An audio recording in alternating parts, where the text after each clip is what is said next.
ओम नमः शिवाय। आज शिव और पार्वती के विवाह की रात है। माँ पार्वती और भगवान शिव का विवाह आज ही के दिन संपन्न हुआ था। तो आइए मिलके शिवरात्रि पर्व को धूमधाम से मनाएं।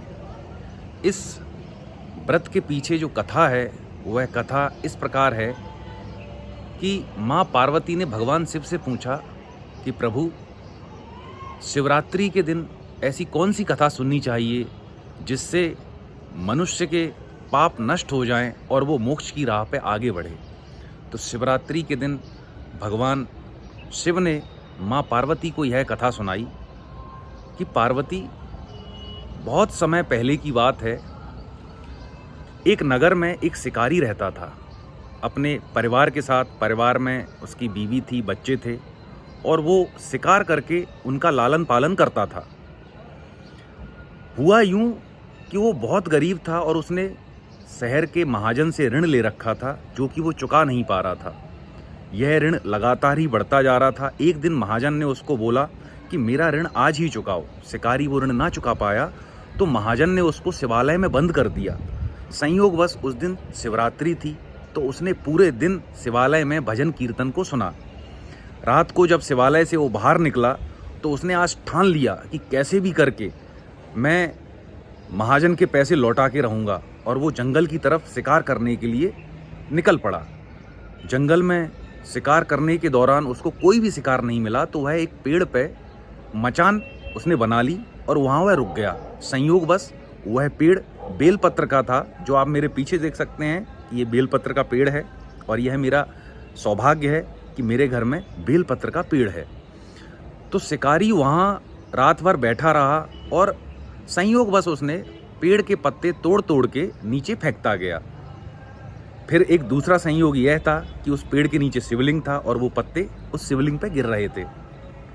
रात में एक मृगी आई उसके सामने तो उसने तीर कमान से उसको मारना चाहा, लेकिन मृगी ने हाथ जोड़कर बोला कि हे शिकारी देवता, मैं गर्भ धारण किए हूँ, आप मुझे छोड़ दीजिए, मैं शीघ्र ही अपने बच्चे को जन्म दे के आपके समक्ष उपस्थित होंगी।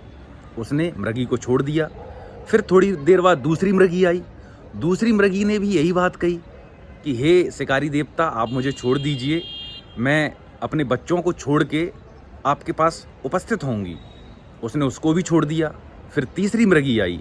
तीसरी मृगी जो कि अपने पति को खोज रही थी, उसने भी यही बोला कि हे शिकारी देवता, आप मुझे छोड़ दीजिए, मैं अपने पति से मिलके तुरंत ही आपके पास आती हूँ। उसने तीनों को छोड़ दिया।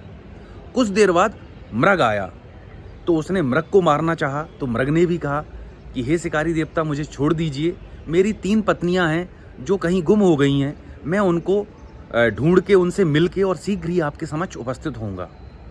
उसने उसे भी छोड़ दिया। तब तक सुबह हो गई।